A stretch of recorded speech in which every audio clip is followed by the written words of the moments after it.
Ayan, hello po sa inyong lahat mga Kickbackers. Welcome na naman po sa isa nating panibagong episode ng The Kickback sa pangalan po ni Maris Gamara. Ako po si RJ Caroncho.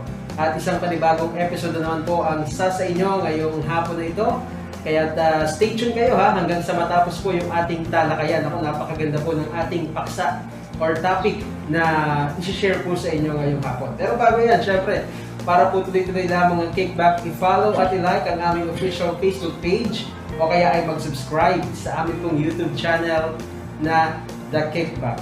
Ngayon pong hapong ito ay usapang agriculture po tayo. Ako, alam niyo naman, marami sa mga kababayan natin ang nahilig sa pagtatanim nitong mga nagdaang panahon dahil naka-stay lamang sa bahay, no? Yung mga naka-home quarantine dahil nga dito sa pandemic na patuloy pa rin nating nararanasan.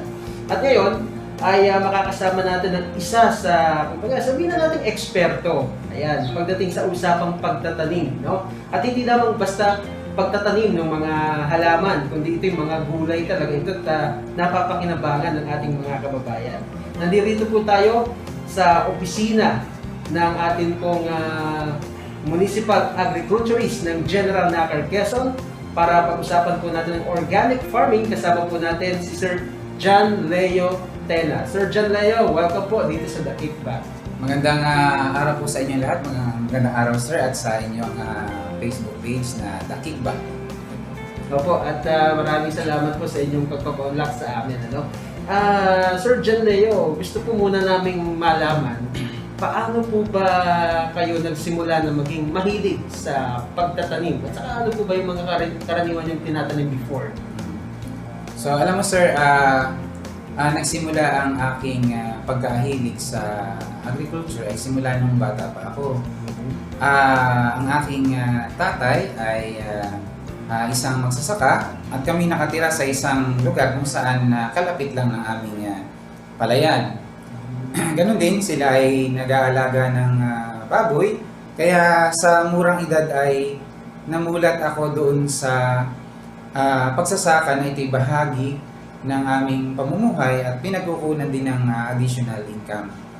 At mula doon, ako'y nakasalamuha ko din ng aking mga pinsan nung bata ako na sila ay during that time sila nag-aaral ng agriculture, nagkakakwentuhan kami. Sabi ko ay marami, alam mo nung bata tayo, marami tayong gusto sa buhay. At nung elementary tayo tinatanong ng ating mga guro, meron tayong isang parang session na tinatanong anong gusto mong maging paglaki mo.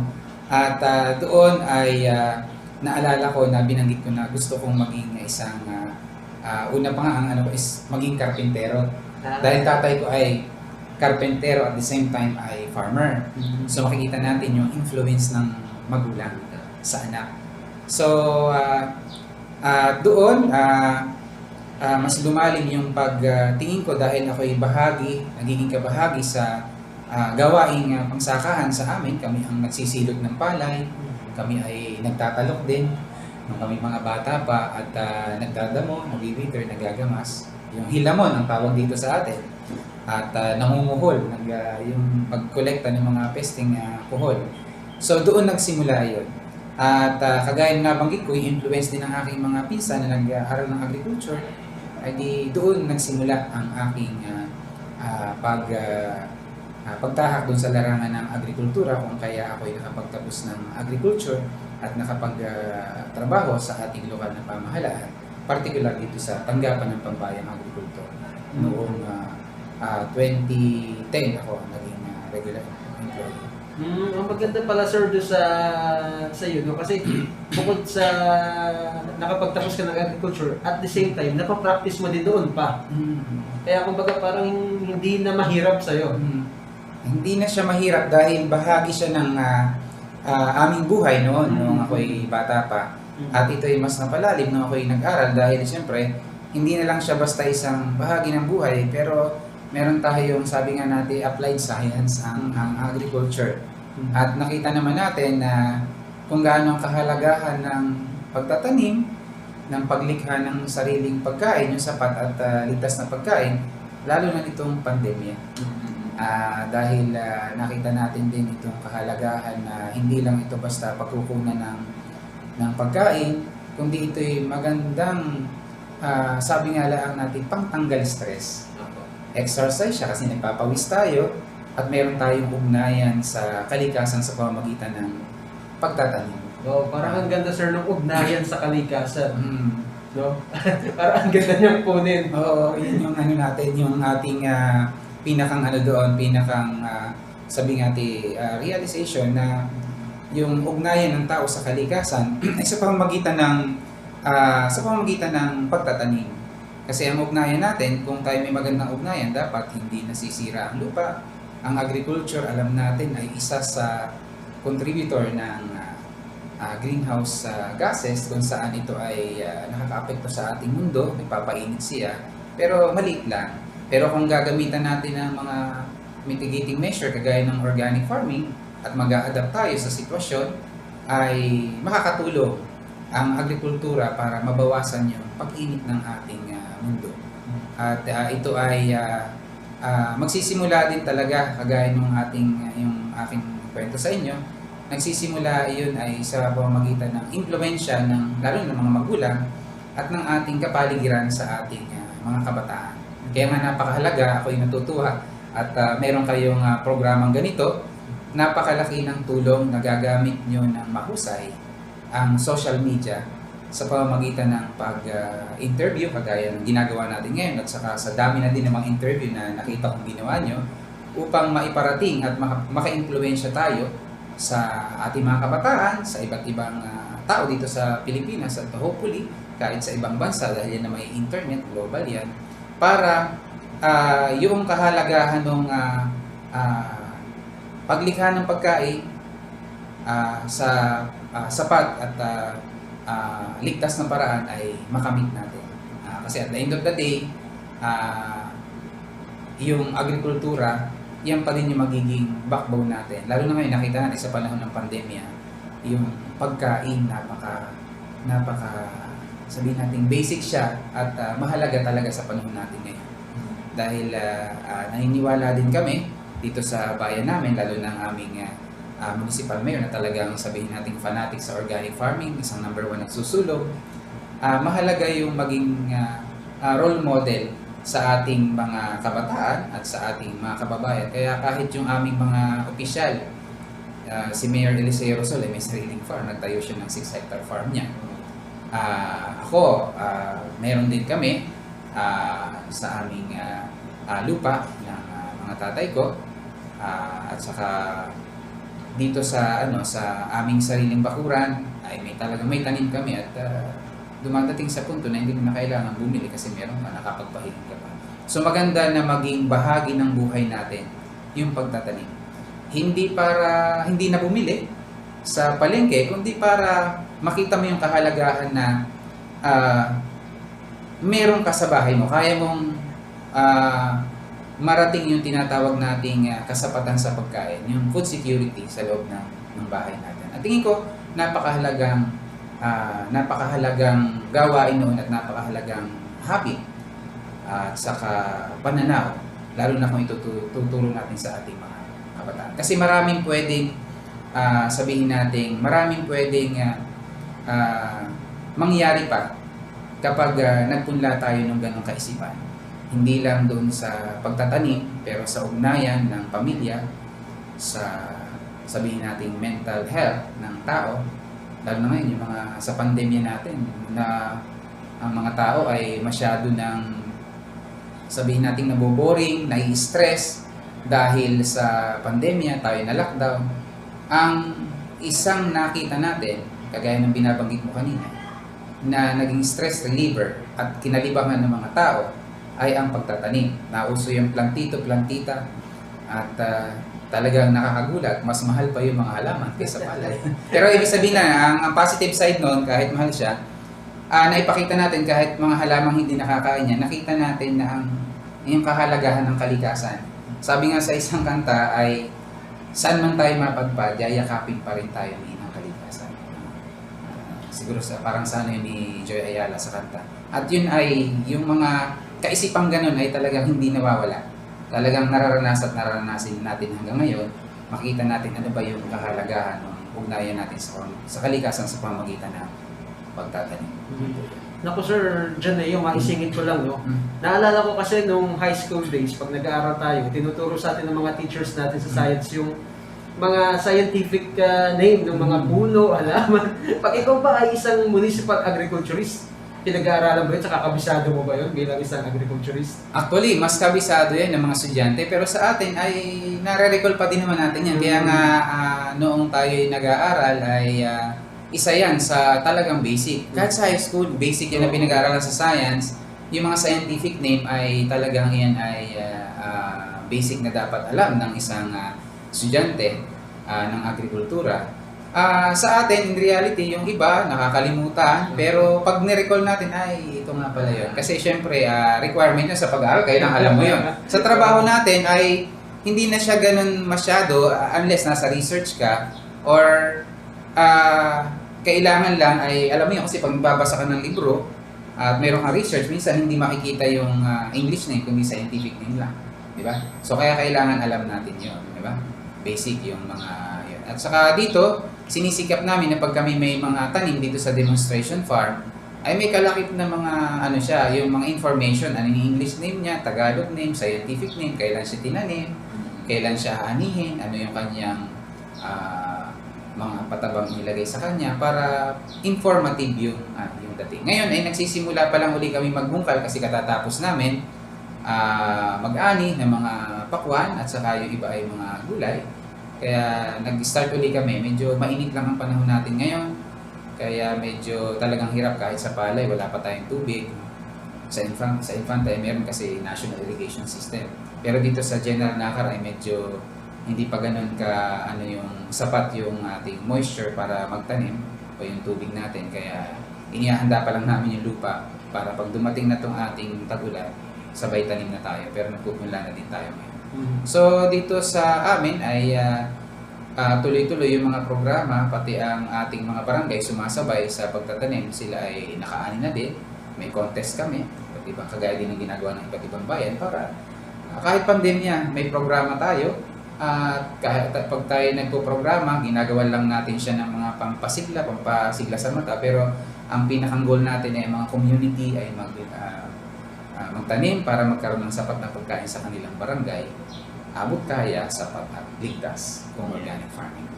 Nabanggit nyo kanina sir yung problema sa patubig natin dito sa General Nakar, Quezon. Pupunta po kasi ako doon sa tanong na ano yung mga common challenges na pinagdaraanan ng isang municipal agriculturist.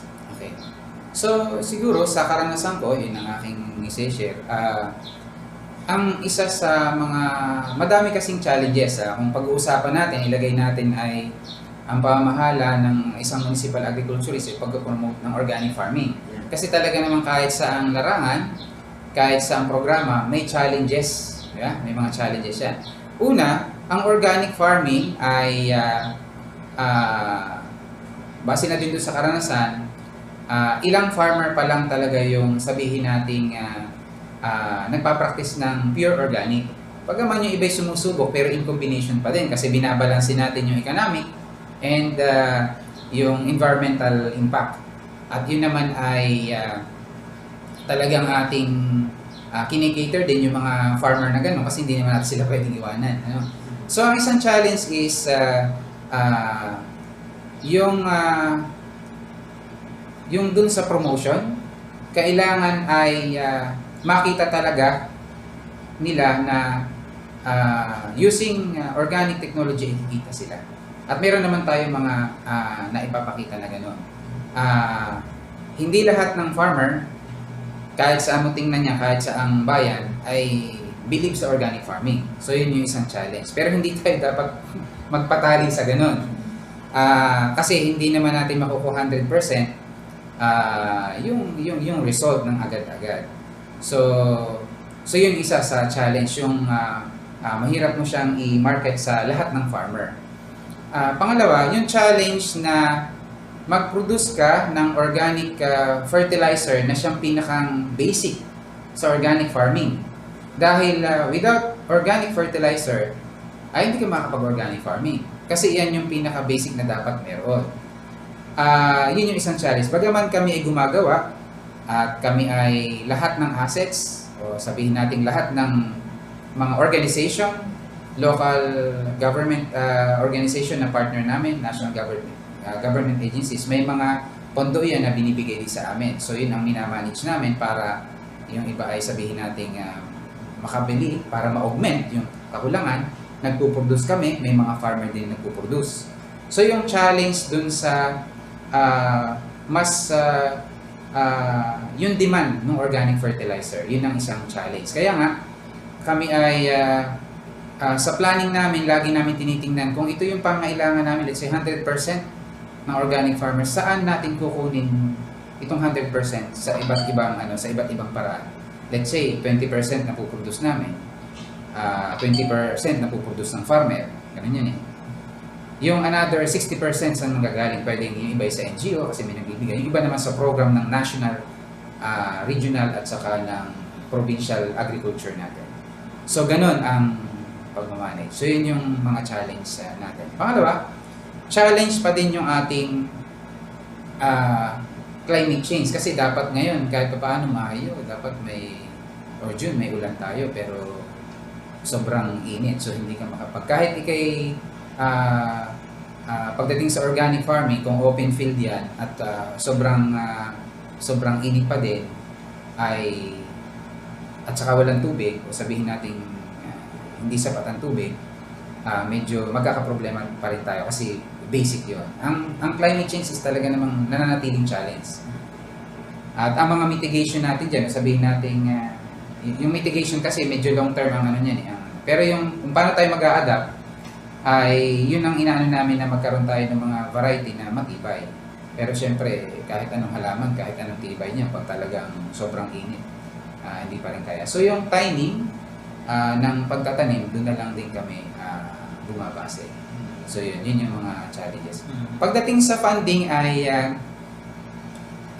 sabihin na natin kung ano yung kasi namang sa funding natin sa government is yun may allocation ng scarce resources kung paano mo in prioritization.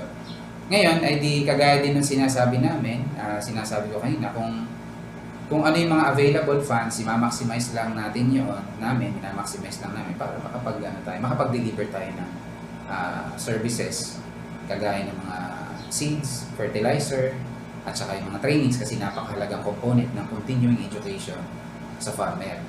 And yung tinatawag natin, sabi nga na idodoktrinahan yung farmer about organic farming. Kasi matagal na panahon na talagang tayo ay gumagamit ng chemical farming. So dapat kung ano yung style ng chemical farming, kung paano mo sinuportahan, ganun din o higit pa dapat ang gawin natin sa organic farming. Ang isa pang challenge is sa pagpapatuloy ng organic farming, kahit ng farming lang mismo, yung lumiliit na bilang ng mga magsasaka na bata. Isang challenge yun sa amin. Bakit? Kasi hindi naman natin sabihin yung ating mga all farmer sabihin natin minamaliit kasi nagpapasalamat tayo sa kanila. Umabot sila ng ganun edad na sila ay bayani bilang isang magsasaka na nagpuproduce ng pagkain para sa lahat. Subalit sa pagbabago ng panahon, minsan hirap silang maka-adapt. So, yung continuing education, kinikater namin sila para sa mga makabagong teknolohiya, pero minsan talagang hindi kaya ng farmer, lalo na pagdating sa mga, hindi sila techie. Kaya dun papasok yung kanilang mga anak. Sa isang family farm, makikita dapat kung ano yun ang tatay ay tinutulungan ng anak para pagdating dun sa mga technology sa rice, let's say sa insect pest and disease, meron tayong rice doctor na tinatawag. So kung hindi kaya ng tatay maggamit ng application para identify kung ano yung sakit, yung bata ang gagawa. So ganun ang aming inaano. So kaya yung School on the Air, meron kaming program niya. Actually Facebook nang gamit kasi hindi abot yung parang ito lang kung Lucena ata or Manila yung base ng pinakang School on the Air. So sa Facebook namin ginagawa yun. May naka-enroll kaming parang 50 farmers doon sa School on the Air. Yun, isang challenge talaga yun. Yung lumiliit o sabihin natin halos wala ng mga batang magsasaka. Kaya kami ay mag-launch din ng programa. Kaakibat din yung ating mga mga farmer partner, yung mga anak nila, meron tayong tinatawag na yung 4-H Club. Ito yung samahan ng mga anak na magsasaka mga bata. From 15 years old to 30. Basta wala pang asawa yung 30. Kasi ang gagawin natin dyan ay magkakaroon tayo ng mga activities kung paano sila maengganyo sa pagsasaka at maging agripreneur din para ma-realize nila na sa agriculture ay may kita. Sa agriculture pwede kang umunlad. Hindi lang financially, pero yung pagkatao mo, saka yung iyong pagmamahal sa bayan sa pamamagitan ng paglikha ng ligtas at sapat na pagkain para sa lahat. Kasi sabi nga nung isa naming kasamahan sa League of Organic Municipalities and Cities of the Philippines, kasi ang General Nakar po ay miyembro ng liga ng mga bayan, syudad at probinsya na nag-organic sa buong Pilipinas, at ang ating Mayor Eliseo Rosol ay Executive Vice President for Luzon.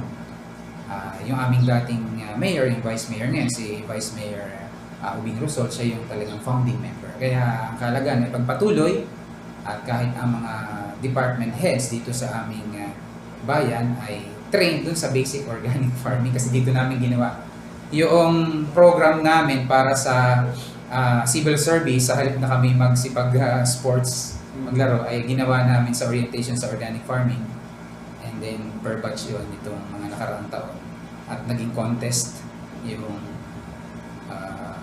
pag-organic farming ng mga bawat empleados. Kaya yung role modeling sa organic farming ay nagagawa namin yun.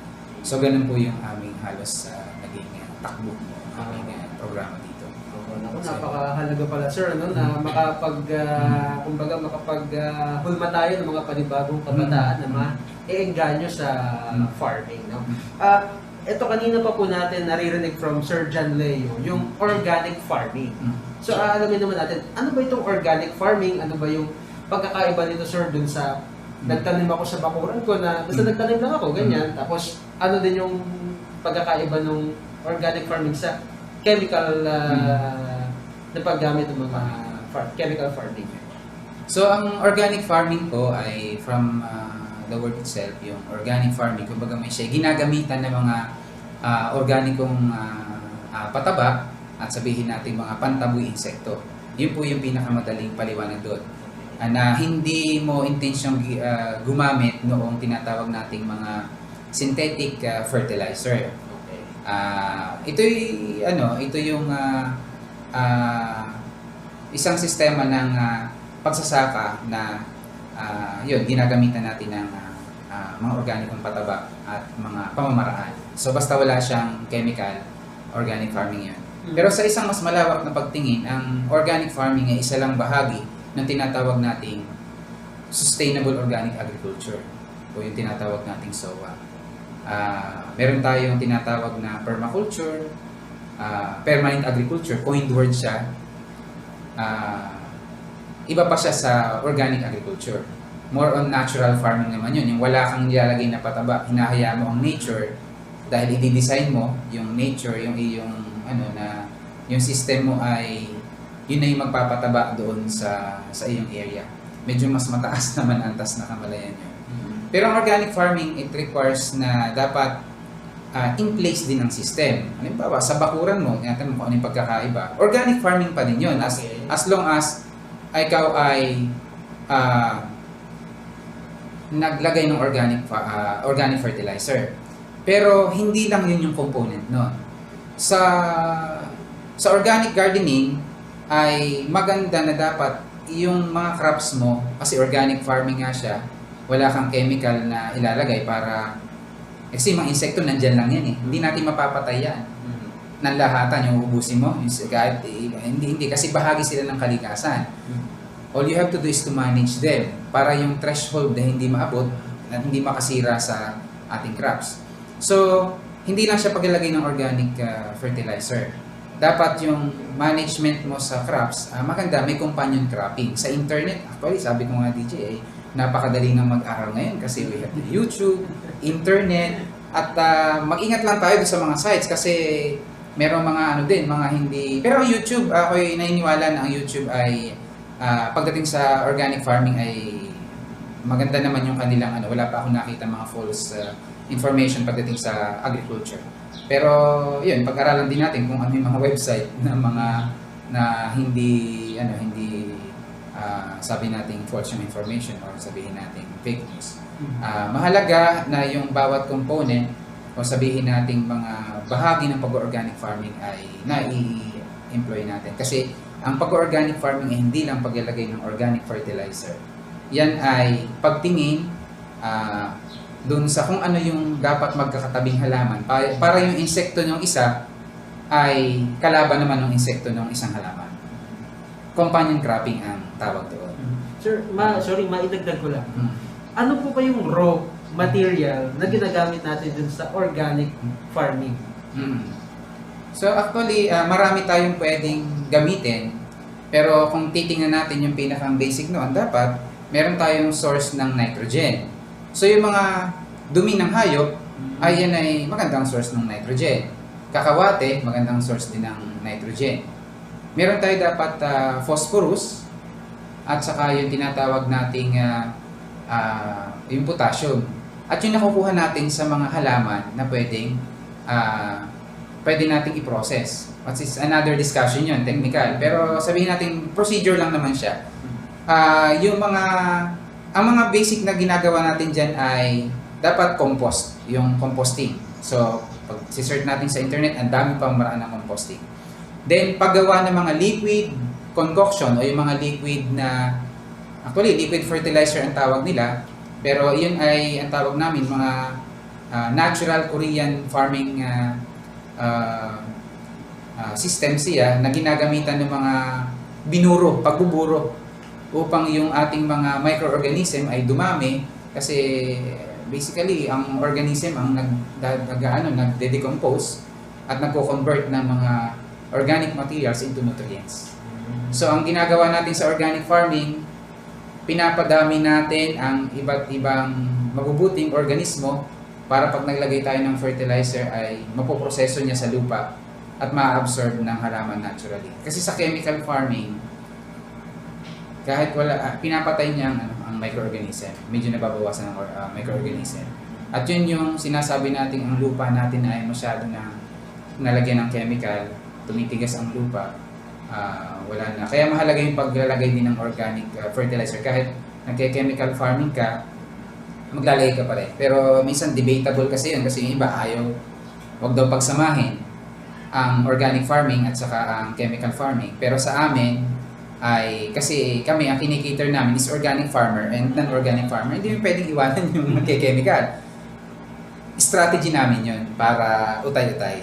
So hindi kami double standard, strategy lang na mas pinapalawak namin ang isip namin pagdating sa sabi, ang Department of Agriculture at saka ang Municipal Agriculture ay double standard. Sabi ko hindi, para lang yung magulang. Iba't iba ang pangangailangan ng mga anak mo. Merong grade 1, sabihin natin yung merong grade 1, grade 2, yung mga nagke-chemical farming, mga kinder pa yan, grade 1 hanggang grade 6. Pero yung mga nag-organic farming na, mga high school na, college na. So, parang ang gobyerno ay magulang, bibigyan mo ng kanya-kanyang pangangailangan yung mga anak mo. So, yung nagki-chemical farming, i-guide mo siya. Kasi binabalansin natin yung economic and hindi mo pwedeng agad-agad. So, dapat meron lang plan at yun doon kami nakatuto. So, sa program namin, ay meron kaming program para sa mga hindi pa nag-organic, may program kami para sa mga nag-organic na. Kasi hindi namin pwedeng iwanan yung hindi nag-organic. Kaya lang maakay natin siya doon. Yun yung mga techniques natin doon. I see. Okay. So, pero para sa sir, nakikita mo talaga na mas maraming advantage pag nag-organic farming. Ang madaming advantage ang organic farming.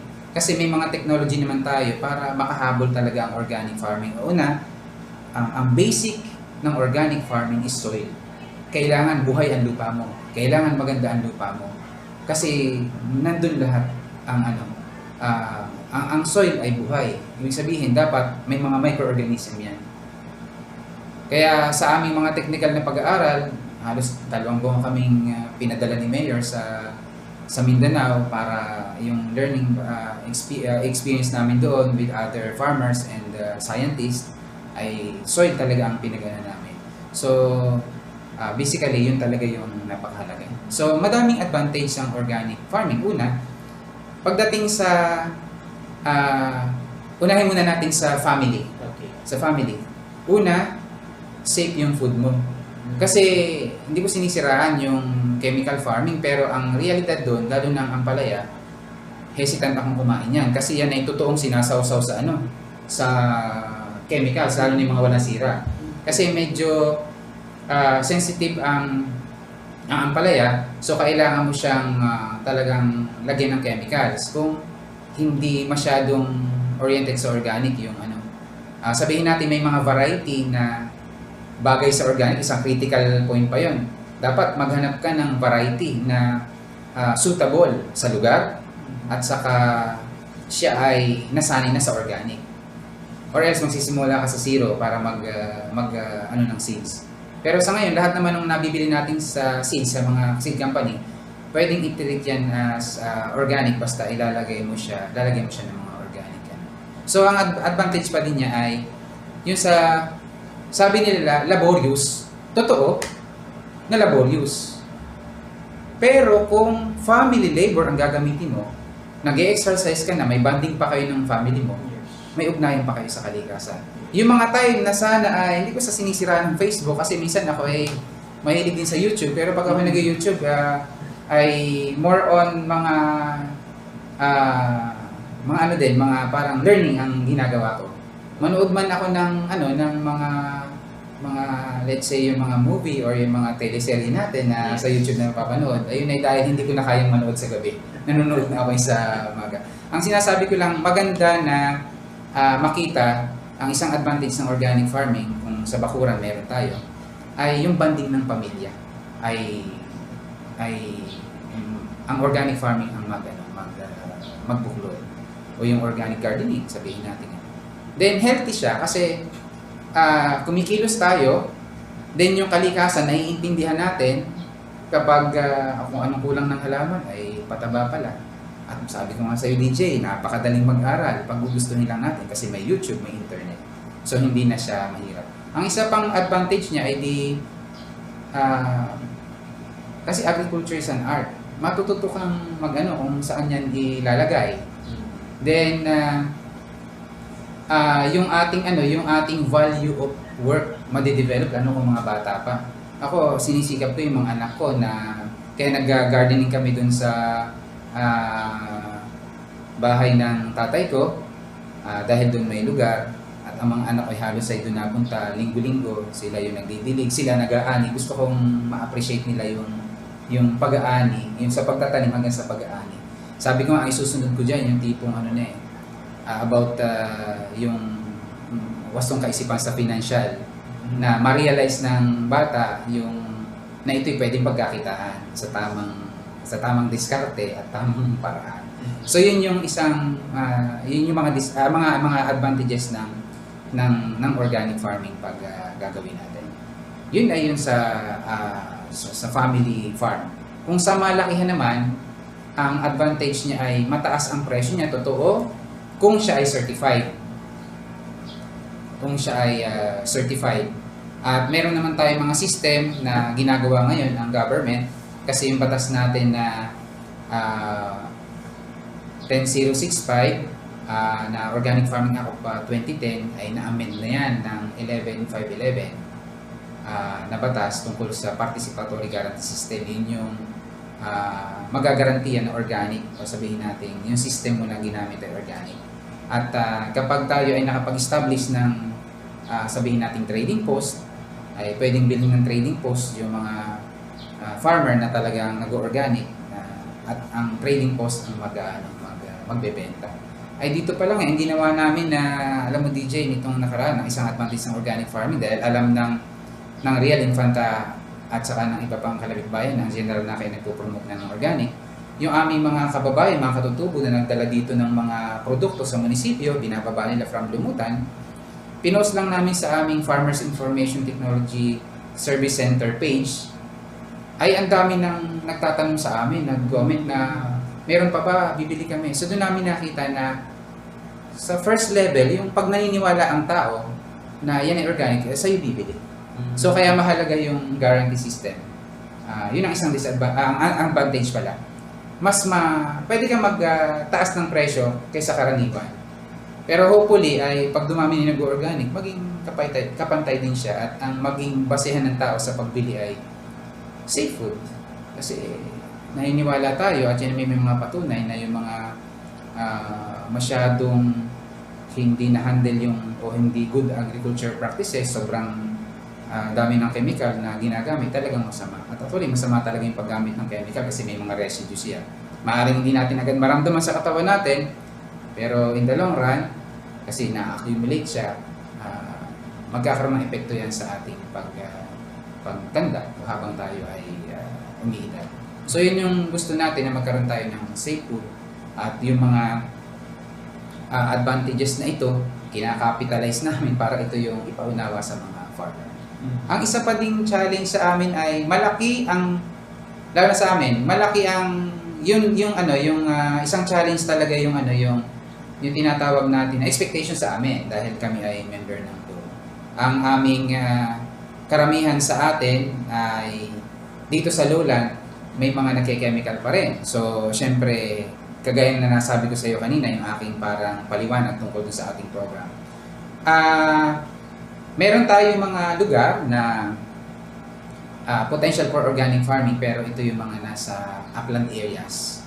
Ang isang challenge sa amin ay paano siya sabihin nating marating o sabihin nating maging maano yung access. Bagaman may mga kalsada tayo, pero yung pagdating kasi sa tinatawag natin na yung lapit mo sa market, medyo factor din yun at saka challenge din. Pero marami tayong mga pamamaraan na ginagawa dyan, na mga long term, kagaya ng kalsada at iba pang mga services para marating natin yun.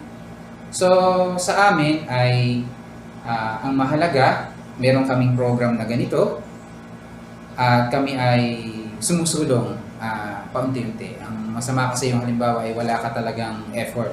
So nakita namin yung kahalagahan ng local effort at saka yung linkages sa ibang mga munisipyo at sa Department of Agriculture para yung mga resources natin ma-maximize natin at magawa natin yung ating goal dun sa organic farming. So ang ginawa namin, nilawakan namin yung aming pagtingin pagdating sa organic farming. Kasi yung ibang bayan talaga kaya nilang magbatas na sa bayang ito ay walang papasok na chemical. Hindi namin pwedeng gayahin yun. Baka kagalitan kami. So sabi ko nga, hindi papasukin yung anak mo na na parang isang magulang ang gobyerno na yung anak mo suway, hindi mo pwedeng hindi tatanggapin. Iyo siyang so ganun ko siya inilalarawan para mas maintindihan ng tao yung ano ba yung programa na actually, ang gobyerno hindi siya double standard. Kinikater lang niya lahat.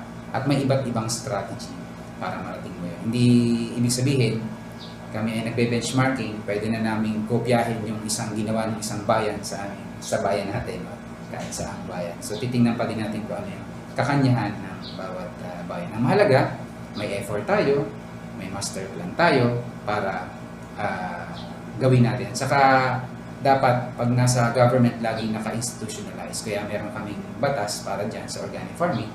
At ang kagandahan sa ating mayor ay very supportive sa ating ginagawa. So, yun po yung natin. So, yun yung all about sa advantages ng organic farming.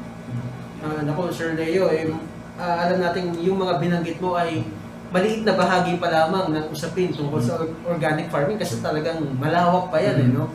Pero base dun sa mga naibahagi mo, sir, ay ito yung nakikita nating mga naging hakbang kung bakit ang General Naker Quezon ay kilala pag organic farming ang pag-uusapan dahil lalong-lalo na po yung lead by example, naririnig ko rin ito kay Mayor Jose at nakikita ko rin po sa inyo kasi kayo din mismo sa inyong bakuran ay merong organic farming. No? Kaya ito po yung talagang way kung bakit ang General Naker Quezon ay nakilala sa organic farming. Nako, Sir John Leo, medyo limited na po yung ating time. So siguro po, hingan po namin kayo ng parting message sa atin pong mga manonood lalong-lalo na doon sa mga kabataan na posibleng makapanood ito, paano po natin sila maengganyo na pasukin po ito for organic farming? Siguro ang masasabi ko para sa ating mga tagapakinig at tagapanood, ang ating kalusugan ay nakabase sa ating kinakain. So kung ano yung pumapasok sa ating katawan, yun yung magiging tayo. Kaya mahalaga na isipin natin yung kasapatan at ligtas na pagkain para sa lahat. Sabi nga ng isang kasamahan namin sa aming gawain ito, sa mayor mula sa Mindanao, kapag mayroon akong organic farming, ma-address ko lahat. Ma-address ko ang kalusugan, ma-address ko ang kaguluhan, dahil lahat ay may nakakain. Ma-address ko yung health, yun yung mahalaga. So, madali pong mag-aral para sa mga kabataan. Magsikhay tayo, mag-invest tayo sa ating kaalaman. Huwag nating, kung ano mang kurso natin, ang agrikultura ay hindi lang para sa mga graduate ng agriculture o nagfa-farming. Kahit hindi ka nagfa-farming ngayon, nakita natin ang sabihin natin aral ng pandemya, tayo ay naging malapit sa ating mga halaman, plantito. Ibig sabihin, ito yung sinasabi natin na kahit saan tayo mapunta, tayo ay yayakapin ng kalikasan. Ito yung magiging sandigan natin. So, ang agrikultura ay ang organic farming ay isang paglikha ng pagkain na ligtas para sa lahat.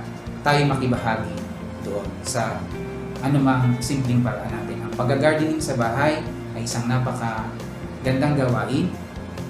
Maraming mga technique kung wala kang lupa. Pwede kang mag-vertical agriculture, yung tinatawag natin mga nakasabit-sabit lang, yung tawag doon. At mag-container gardening tayo. Ang mahalaga, meron tayong ugnayan sa kalikasan kahit anong ating ginagawa, kahit anong katatayuan natin. Tayo ay hindi dapat humiwalay sa ating kalikasan. Mag-organic farming tayo kasi ito yung sagot din para sa ating climate change, na tayo dumilikha ng pagkain na hindi tayo nakakasira ng kalikasan. So, mapapatunayan natin na kasi sa banda-banda diyan ay talagang pag hindi natin gagawin yung organic farming at saka tayo magbabawas ng pollution kagaya ng mga nakaraniwan natin gawain, iinit at iinit ang mundo, magkakaproblema tayo. So, kailangan ay mag-coexist tayo sa ating kalikasan sa pamamagitan nitong ating ginagawang organic farming. At the end of the day, tayo pa din ang sabihin natin magtatakda ng mga desisyon natin pagdating doon sa ating pangangalaga ng kalikasan habang tayo lumilikha ng pagkain para tayo mabuhay at makapaglingkod sa ating kanya-kanyang larangan. Yun lamang po at maraming salamat sa inyo lahat. Wow, very well said po, Sir John Leo Tena, ang Municipal Agriculturist po ng General Nakar Quezon. Again, Sir Leo, maraming salamat po sa inyong time na inilaan sa atin pong The Kickback episode na ito. At sumayin niyo po ang isa na naman nating panibagong episode. Maraming salamat po sa ating mga viewers sa mga oras na ito. Patuloy lamang po ninyong i-follow, i-like, i-share po yung ating mga episodes para mas marami pa po yung ating maabot. Sa pangalan po ng aking partner na si Maris Gamara, ako po si RJ Caruncho. Sumayin niyo po ang The Kickback.